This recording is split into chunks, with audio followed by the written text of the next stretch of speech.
Hello everyone, you are listening to Plug In, a podcast by Galgotias University.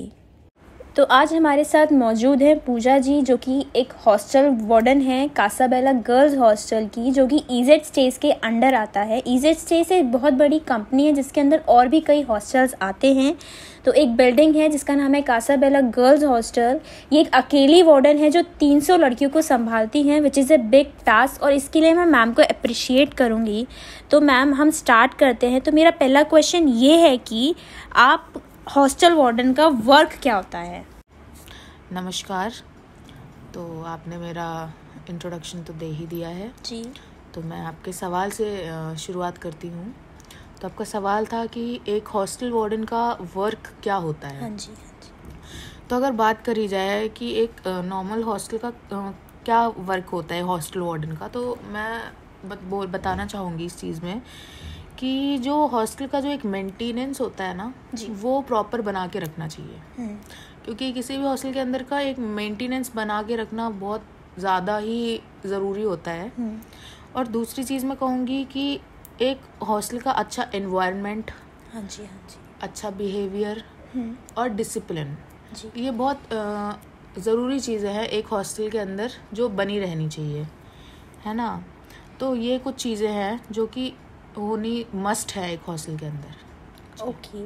सो हाँ, आपने ये सब चीज़ें बोली जो कि बहुत सही हैं। ये चीज़ें होनी चाहिए ताकि एक हॉस्टल अच्छे से वर्क कर पाए। तो मेरा दूसरा सवाल ये है कि एक हॉस्टल वार्डन में क्या क्वालिटीज़ होनी चाहिए? जी बहुत अच्छा ये क्वेश्चन पूछा आपने। तो अगर मैं अपने नज़रिए से बताऊँ आपको, एक वार्डन के नज़रिए से जितना मेरा एक्सपीरियंस रहा है और जो रहा है, तो एक जो वार्डन होती है उसके अंदर जो क्वालिटीज़ होनी चाहिए, जो कि इम्पोर्टेंट क्वालिटीज़ होनी चाहिए, वो सबसे बड़ी चीज़ है पंचुअलिटी। जी। अगर इंसान पंचुअल नहीं है, मैं कहती हूँ एक वार्डन के प्रोफेशन में ही नहीं, कोई भी प्रोफेशन हो, पंचुअलिटी बहुत इंपॉर्टेंट होती है हर फील्ड में। जी। तो अगर एक वार्डन के पर्सपेक्टिव से भी बोला जाए तो उसके लिए भी पंचुअलिटी बहुत इंपॉर्टेंट चीज़ है। दूसरी चीज़ है चैलेंजेस। अब जैसे कि आप जानते हैं कि आज के टाइम पे चैलेंजेस हर फील्ड में, चैलेंजेस, पंचुअलिटी, सब चीज़ें ऐसी हैं जो हर जगह इंपॉर्टेंट है। और हम जो वार्डन्स होती हैं बेसिकली, तो हमें तो डील करना पड़ता है आज के स्टूडेंट्स से। जैसे कि आजकल ज़माना बहुत बदल चुका है, तो हमें आजकल के बच्चे हैं उनसे डील करना, हमारा जो जनरेशन रही है और जो आज के स्टूडेंट्स हैं, बच्चे हैं, उनसे हमारी जनरेशन गैप बहुत ज़्यादा है। तो उनके साथ डील करना एक बहुत बड़ा चैलेंज है आज के टाइम पे। तो ऑफ कोर्स चैलेंजिंग होना और चैलेंजेस को एक्सेप्ट करना बहुत ही इंपॉर्टेंट क्वालिटी है वार्डन के अंदर। और दूसरी और चीज़ है ऑनेस्टी। आपको आपके काम के प्रति ऑनेस्ट रहना चाहिए। और वार्डन ऐसी चीज़ है कि वार्डन को ही 24 घंटे और हर दिन वार्डन को संभालना है हॉस्टल के अंदर जो कुछ भी है।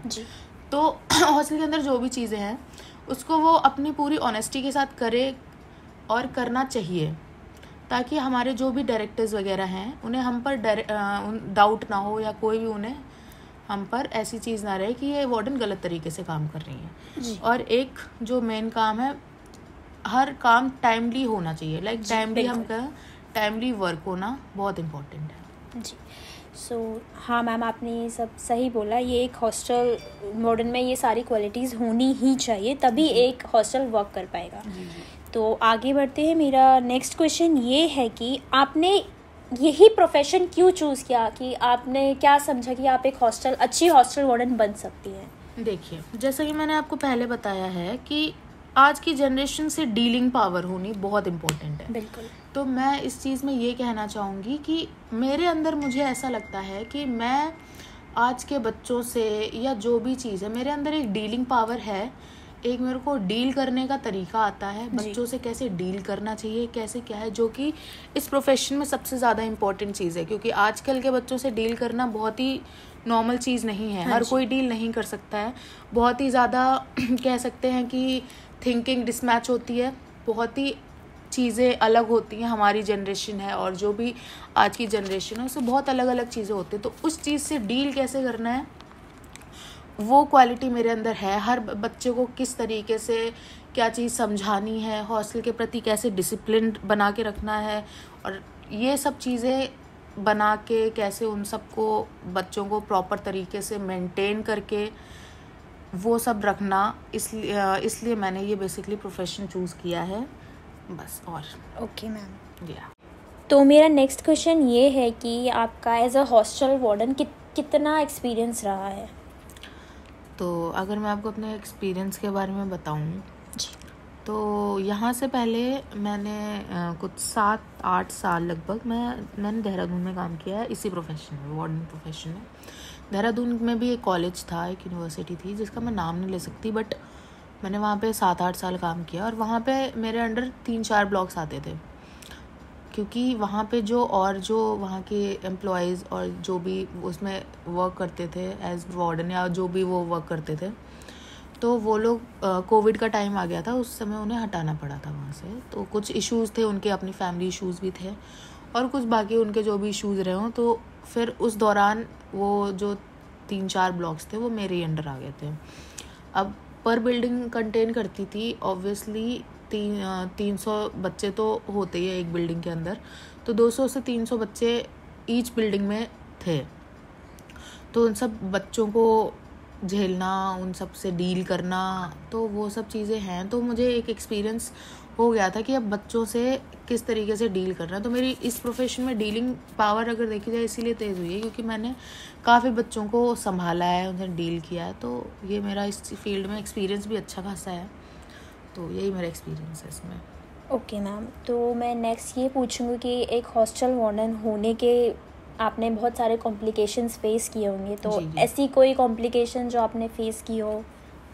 जी, वैसे तो मैं जितना होता है मैं अपना काम पूरी उससे करती हूँ कि बच्चों से भी कुछ गलती ना हो, मुझसे भी कुछ गलती ना हो। बट अगर ऐसी बात की जाए तो एक बार हुआ था, मतलब जी। कुछ लड़कियां हॉस्टल में नहीं थी, मौजूद नहीं थी कुछ लड़कियां हॉस्टल के अंदर। तो उस समय तो मतलब मैंने अटेंडेंस का देखा, उनके रूममेट से बात करी। तो मतलब मेरा एक ऐसा रिलेशन है मैंने अपना बच्चों के साथ बना रखा है कि जैसे अगर मेरे को किसी भी स्टूडेंट पे डाउट रहता है तो मैं उसके रूममेट से इस तरीके से बात करती हूँ, इस तरीके से कि वो खुद ही अपने आप, वो ये नहीं बताते कि वो बच्चा है या नहीं है, बट मेरे को एक आइडिया लग जाता है कि बच्चा रूम के अंदर है या नहीं है। तो ऐसे मुझे पता लगा कि कुछ लड़कियां नहीं हैं अपने रूम्स में, हॉस्टल के अंदर नहीं है। तो मुझे जब पता चला तो वो लड़कियां कहीं बाहर थीं, कुछ लड़कियां थीं, 5-6 लड़कियां थी लगभग, तो हॉस्टल के अंदर मौजूद नहीं थी। तो उस समय काफ़ी दिक्कत हुई क्योंकि अगर आपके हॉस्टल में बच्चे नहीं है, एकदम से गायब हो जाते हैं, तो बहुत ही एक डेंजर की बात होती है एज अ वार्डन, क्योंकि रिस्पॉन्सिबिलिटी है आप पर उन बच्चों की। उनके पेरेंट्स आपके ऊपर छोड़ के गए उन बच्चों को। तो फिर मैंने ऑन स्पॉट, मेरे से जो बन सकता था, मैंने पहले उनके पेरेंट्स को कॉल किया, क्योंकि बच्चा अगर गायब है तो सबसे पहले पेरेंट्स तक बात पहुंचनी चाहिए, क्योंकि उनके बच्चे हैं, अगर उन्हें पता नहीं चलेगा तो आगे दिक्कत हो सकती है। तो मैंने पेरेंट्स से बात करी। उसके बाद जो भी हायर अथॉरिटीज़ हैं EZ की, ये जो कंपनी है, उनसे मैंने बात करी कि ऐसी ऐसी बात है। तो फिर जैसे तैसे उन बच्चों को ढूंढवाया गया, उनसे उनसे कांटेक्ट करने की कोशिश की गई, फिर उनका पता चला। तो रात उनसे जैसे भी उन्हें लाया जा सकता था, वो जहाँ भी थे उन्हें हमने बुलवाया हॉस्टल, उनसे बातचीत करी, उन्हें समझाया अच्छे से। तो फिर उनसे आराम से बातचीत करके हमने बच्चों को समझा के सब नॉर्मल हुआ। ये है। ओके मैम, तो ये मेरा लास्ट क्वेश्चन है आपसे कि एक हॉस्टल के अंदर कई तरह के बच्चे होते हैं, एग्रेसिव होते हैं, काम होते हैं, तो एक एग्रेसिव बच्चियों को आप कैसे हैंडल करती हैं? तो वैसे क्वेश्चन अच्छा है, बट अब मैं अगर आपको एक वार्डन के पर्सपेक्टिव से बताऊँ इस चीज़ को, तो डीलिंग बहुत इम्पोर्टेंट है इस प्रोफेशन में, क्योंकि आपको 1-2 इंसान से नहीं, 4-5 इंसान से नहीं, आपको एक हॉस्टल बिल्डिंग के अंदर अगर मिनिमम भी कोई नॉर्मल हॉस्टल बिल्डिंग भी है तो उसमें आपको 100 बच्चे आराम से मिलेंगे जी। तो आपको अगर 100 बच्चों से भी डील करना है, अब मैं अगर अपनी बात करूँ, मेरे को 300 लड़कियां संभालनी है हॉस्टल के अंदर जी। तो कुछ बच्चे तो बहुत अच्छे होते हैं, आपकी आराम से बात समझ जाते हैं, सब नॉर्मली लेके वो समझ जाएंगे। अब कुछ जैसे अग्रेसिव बच्चे, तो मैं जितना होता है मैं कामली आराम से उनसे बात करके मैं चीज़ों को हैंडल करती हूँ। अगर किसी बच्चे का वैलिड पॉइंट है और वो अग्रेशन में आके कुछ भी बोल रहा है, कुछ कर रहा है, तो मैं पहले उसका पॉइंट सुनूंगी, उसको भी काम करने की कोशिश करूंगी, उसको बोलूंगी कि बेटा आप अपना पॉइंट आराम से रखो जी।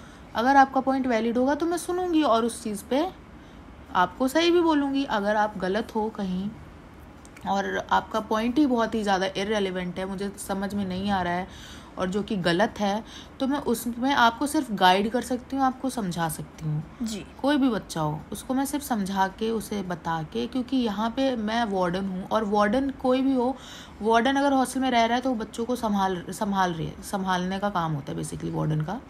तो warden as mentor, as guardian काम करता है बच्चों के लिए, क्योंकि वहाँ पे आपके मॉम डैड नहीं है आपको संभालने के लिए, आपको बताने के लिए आप सही जा रहे हो गलत जा रहे हो, तो वहाँ पे हमें ही डील करना है। तो बस वहाँ पे मैं ऐसे ही कामली चीज़ों को हैंडल करती हूँ बस। Okay ma'am, so thank you so much, आपने मुझे अपना इतना कीमती समय दिया, आपने अपना इतना अच्छा एक्सपीरियंस शेयर किया। मैं होप करती हूँ कि जो आपका एक्सपीरियंस है, जो आगे ये हॉस्टल वार्डन का प्रोफेशन चूज़ करना चाहते हैं तो उनके लिए काफ़ी फ़ायदेमंद हो। तो thank you so much ma'am.